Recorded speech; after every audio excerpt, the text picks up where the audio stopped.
Don't forget, you know, I did have a bad experience with Israel, though. When we took out Soleimani, it was us and Israel working as a group, and we knew where he was. We knew how he was coming in. We knew the plane. We knew everything.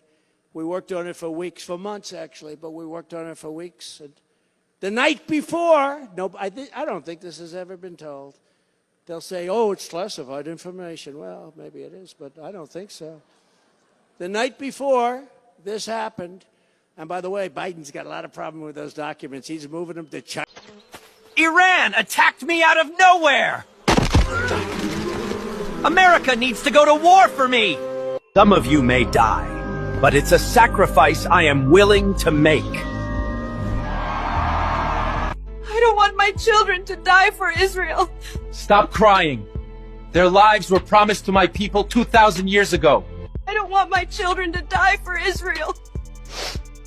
Do not be selfish. Your children will go to war for my people. It's time to step up. Our greatest ally, Israel, needs us. Send your sons. After all, they fund my paycheck. At this point, the whole world knows that Israel is losing this war, and the only excuse they can use now is if the United States come in and finish this thing off. So now the question today is Trump gonna fall for Netanyahu's trap?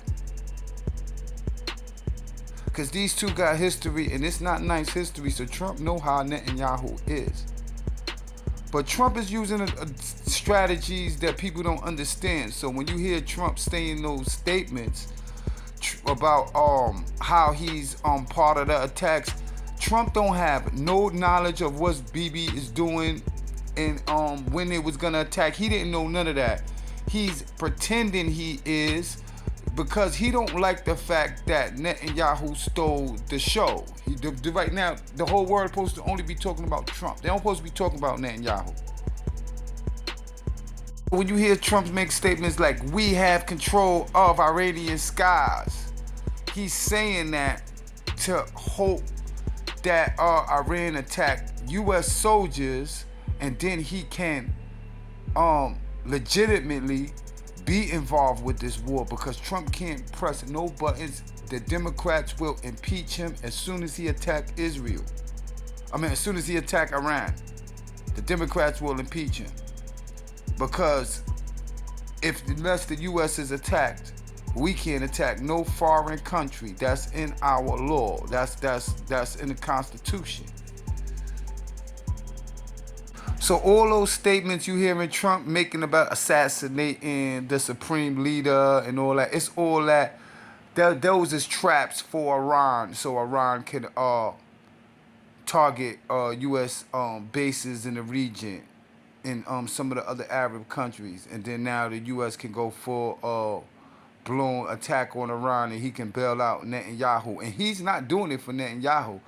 Trump want to do this for Trump. He want to be the one who stop Iran. He don't want nobody to stop Iran. But BIBI backed himself in the corner, and Israel was losing this war. So basically what happened was Netanyahu set up Soleimani, gave the U.S. the intelligence, was in on the operation, and then got us to assassinate him. He backed out, hoping that it would cause conflict with U.S. and Iran, but it didn't work because Iran just took the loss. They figured that Israel set it all up for them to go after the U.S. so it could start Iran-U.S. war. So that's why you didn't see Iran didn't really do no retaliation after Soleimani was killed by the U.S. We did it.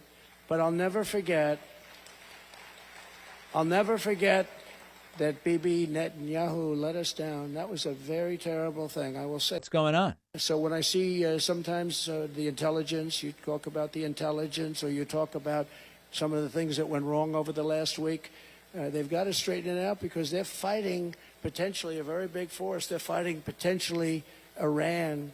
So in no way, shape, or form I will believe Israel perspective, because they try to lead us into war, and they would do that, you know what I mean, for their own good. And hey, if I was Israel, I'd try to do the same thing, but I'm not.